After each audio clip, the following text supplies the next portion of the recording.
Hello guys, welcome to logical study YouTube channel. तो चलिए आज हम जो क्वेश्चन पढ़ने वाले हैं एक्सपोनेंशियल मैथ प्रॉब्लम है। सबसे पहले हम यहाँ अपना क्वेश्चन लिखेंगे। सेम क्वेश्चन है x की पावर 2025 2025 इक्वल 2025। अब गाइस हमें यहाँ x की वैल्यू फाइंड करनी है, आपको ध्यान रखना है। सबसे पहले हम यहाँ क्या करेंगे कि यहाँ जो एक्स्ट्रा वैल्यू पावर में है x की पावर 2025, इसको हम है ना, इस पूरी वैल्यू को हम कुछ लेट कर लेते हैं ना, कोई भी अनदर वेरिएबल में हम इसको लेट करेंगे।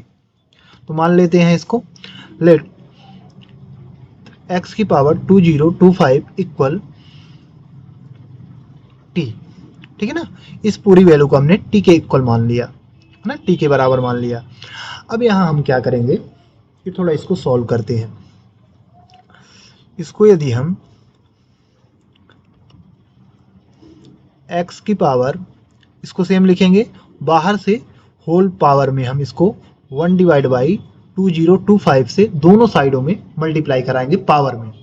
t में भी पावर में मल्टीप्लाई होगा 1 डिवाइड बाई 2025 से। ठीक है ना, पावर में हमने क्या किया, 1 डिवाइड बाई 2025 से मल्टीप्लाई करा दिया पावर में दोनों साइडों में। अब दोनों साइडों में मल्टीप्लाई करा दिया तो यहाँ रूल क्या होता है, एक्सपोनेंशियल प्रॉपर्टीज होती है a की power m whole power n equal, power का आपस में मल्टीप्लाई हो जाता है तो a की पावर m इंटू n, है ना, पावर का आपस में मल्टीप्लाई हो जाता है। अब यहाँ भी मल्टीप्लाई होगा तो यहाँ ये आपस में कैंसिल हो जाएंगे, है ना। तो यहाँ आएगा x की पावर, मल्टीप्लाई कर देंगे इनको दोनों को, 2025 into 1 divide by 2025 equal t की पावर 1 डिवाइड बाई 2025। अब यहाँ ये कैंसिल हो जाएंगे आपस में, तो यहाँ बचेगा x इक्वल t की पावर 1 डिवाइड बाई 2025, ये वैल्यू हमारे पास बचेगी। ठीक है ना। अब ये हमें यहाँ x की वैल्यू ये मिल चुकी है, ध्यान रखना आपको, है ना, x की वैल्यू हमें ये मिल चुकी है, बट ये अभी हमें क्या करना है, यहाँ रिकॉल करना है। ठीक है ना, रिकॉल करना है। अब रिकॉल क्या करेंगे, सेम अपने क्वेश्चन को, ध्यान रखना है ना, सेम अपने हम क्वेश्चन को रिकॉल करेंगे। सेम क्वेश्चन है, अब इसकी जगह हमने क्या मान लिया है, इसकी जगह हमने क्या माना है, t मान लिया, t के बराबर ये। तो यहाँ हम लिखेंगे x की पावर x 2025 इक्वल 2025। ठीक है ना। अब आपको ध्यान रखना है कि इसकी जगह हमने क्या माना है, t मान लिया है, इसकी जगह हमने क्या मान लिया है, t, ये है ना। तो हम इसकी जगह क्या पुट कर देंगे, t। तो यहाँ आ जाएगा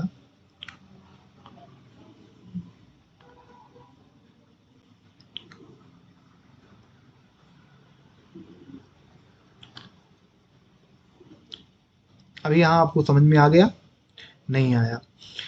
यहाँ हमने इसकी जगह क्या माना है, t मान लिया, बट यहाँ x की वैल्यू हमने निकाली है t की पावर 1 डिवाइड बाई 2025।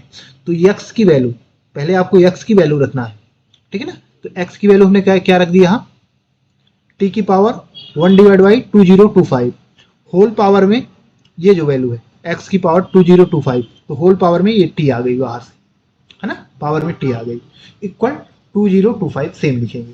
ठीक है ना, रिकॉल हमने अपने क्वेश्चन को किया है सेम। अब यहाँ आपको क्या करना है कि इनका आपस में मल्टीप्लाई होगा, सेम रूल लगेगा, पावर का आपस में मल्टीप्लाई हो जाता है,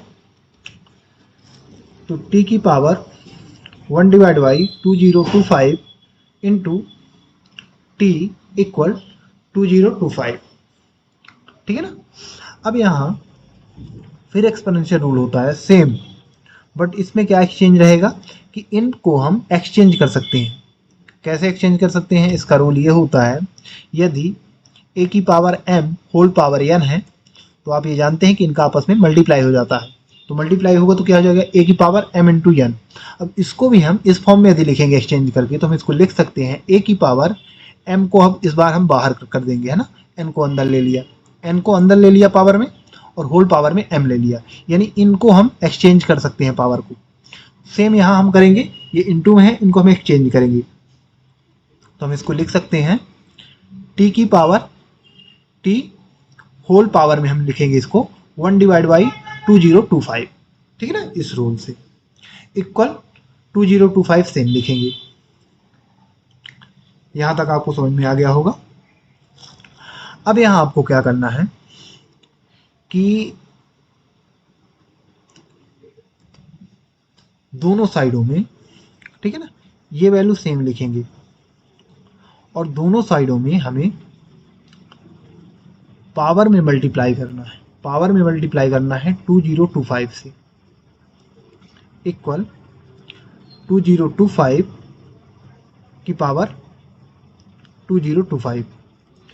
अब हमने क्या किया है, ये दोनों साइडों में, है ना, पावर में मल्टीप्लाई किया है 2025 से, तो ये तो सेम था, होल पावर लग गई 2025, और इसमें भी, है ना, 2025 पावर लग गई LHS साइड में। तो दोनों साइडों में मल्टीप्लाई करने का यहाँ क्या मतलब है मेन, तो हमें यहाँ t की वैल्यू निकालनी है, यानी पावर को ख़त्म करना पड़ेगा हमें। तो यहाँ यदि मल्टीप्लाई करोगे तो ये आपस में कैंसिल हो जाएंगे, है ना, इनका आपस में मल्टीप्लाई होगा पावर का। अगले स्टेप में बनेगा, इसको आपको सेम रखना है t की पावर t को, और इनका मल्टीप्लाई हो जाएगा आपस में, तो 1 divide by 2025 into 2025 equal RHS की हमें सेम, है ना, सेम संख्या लिखनी है, 2025 की पावर 2025।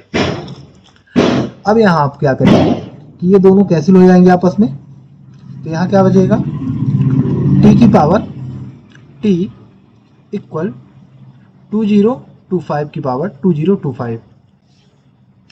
अब आप समझ गए होंगे कि हमें क्या करना था, हमें सेम बनाना था, जिससे हमें यहाँ t की वैल्यू प्राप्त हो सके, है ना। सेम कैसे बनाना था, इसका रूल होता है यदि बेस और एक्सपोनेंशियल वैल्यू सेम इक्वल हो दोनों साइडों की, है ना, बेस और एक्सपोनेंशियल वैल्यू इक्वल है, बेस और एक्सपोनेंशियल वैल्यू इक्वल है दोनों साइडों में, तो हमें, है ना, यहाँ ये रूल होता है यदि a की पावर a इक्वल b की पावर b, तो हम इन्हें a इक्वल b लिख सकते हैं, यहाँ a इक्वल b, यानी t इक्वल डायरेक्ट क्या आ जाएगा 2025, तो यहाँ t की वैल्यू क्या आ जाएगी 2025, ये हमारे पास t की वैल्यू निकल के आ चुकी है। बट अभी हमें वैल्यू किसकी निकालनी है, वैल्यू हमें क्वेश्चन हमारा क्या बोल रहा है, x की वैल्यू हमें निकालनी है। हमारे पास अभी क्या वैल्यू आई है, t की वैल्यू आई है, हमें x की वैल्यू चाहिए, तो हम यहाँ क्या करेंगे, t की जगह t की वैल्यू पुट करेंगे, और इसको हम सेम लिख लेंगे। t की वैल्यू क्या है, t की जगह हमने लेट किया था, t इक्वल क्या है, x की पावर 2025, है ना, तो t की वैल्यू हमने पुट कर दिया, ठीक है ना, t की वैल्यू हमने पुट कर दिया। अभी आप सोच रहे होंगे t की वैल्यू तो ये है, t की वैल्यू ये आई है, बट यहाँ यदि आप देखोगे तो t की जगह हमने लेट किया है, ठीक है ना, तो t के इक्वल ये भी है x की पावर 2025, तो t की जगह हमने पुट कर लिया, इक्वल में 2025 सेम लिख लेंगे, है ना, RHS साइड में। अब इसको सॉल्व करेंगे, यहाँ से हम x की वैल्यू फाइंड करेंगे। तो यहाँ आपको क्या करना है कि फिर से, है ना, आपको ये वैल्यू तो लिखना ही है ना अंदर, और बाहर से 1 डिवाइड बाई 2025 से पावर में मल्टीप्लाई कराना है दोनों साइडों, 1 डिवाइड बाई 2025 होल पावर लगानी है, इक्वल 2025 में भी होल पावर लगानी है आपको 1 डिवाइड बाई 2025, ठीक है ना, 2025, 1 डिवाइड बाई 2025। अब यह हमने क्या किया, दोनों साइडों में सेम, ये वैल्यू दोनों सेम में है ना, ये वैल्यू हमने सेम लिखी, ये वैल्यू भी सेम लिखी है, पावर में इन दोनों को, है ना, दोनों साइडों के पावर में मल्टीप्लाई करा देना है 1 डिवाइड बाई 2025 से। अब हमने मल्टीप्लाई जब करा दिया, है ना, पावर में इसी ले लिया, दोनों साइडों में मल्टीप्लाई करा दिया, तो अब यहाँ आप देखेंगे कि फिर से एक्सपोनेंशियल रूल लगेगा, है ना, a की power m whole power n, तो a की पावर m इंटू n, तो आपस में ये मल्टीप्लाई होकर कट जाएंगे, है ना, 2025 से 2025 कैंसिल हो जाएगा। तब हमें यहाँ x की वैल्यू निकल के आ जाएगी। तो यहाँ x इक्वल बचेगा 2025 की होल पावर 2025, सॉरी 1/2025। यही हमारी गाइस x की मेन वैल्यू होगी, है ना। जो हमें क्वेश्चन में पूछा जा रहा था कि हमें x की वैल्यू निकालना है, वो हमारे पास x की वैल्यू अब आ चुकी है ना। यहाँ से ये कैंसिल हो गए तो ओनली x बचा, x की पावर 1 का मतलब x ही है सेम, और यहाँ यदि देखो तो ये सेम हम लिख लेंगे और यही हमारी x की वैल्यू होगी। तो गाइस यदि आपको ऐसे क्वेश्चन मिलते हैं तो इस प्रकार उनको ट्रिक के द्वारा सॉल्व कर सकते हैं, ठीक है ना। अब यदि आपको लॉगरिथम से, है ना, लॉगरिथम से मैं एक सवाल दे रहा हूं। सवाल क्या है, छोटा सा फॉर्मूला है, सवाल इसे नहीं बोला जा सकता, छोटा सा फॉर्मूला है। लॉग 10 इक्वल क्या होगा। यदि आप लोगों ने इसके 10 सही, है ना, 10 लोगों का कमेंट यदि सही आया तो मैं एक लॉगरिथम से रिलेटेड एक बढ़िया सा क्वेश्चन, है ना, बढ़िया से क्वेश्चन के ऊपर हम वीडियो बनाएंगे, लॉगरिथम के सवाल, ठीक है। अब इसी के साथ हम अपना वीडियो समाप्त करते हैं। यदि आपको इसी प्रकार मैथ से रिलेटेड वीडियो देखना है तो आप हमारे चैनल को सब्सक्राइब करें, लाइक करें, जो भी आपके क्वेश्चन रहे कमेंट बॉक्स में कमेंट करें, उनके आंसर आपको प्रोवाइड करा दिए जाएंगे। जय हिंद, जय भारत।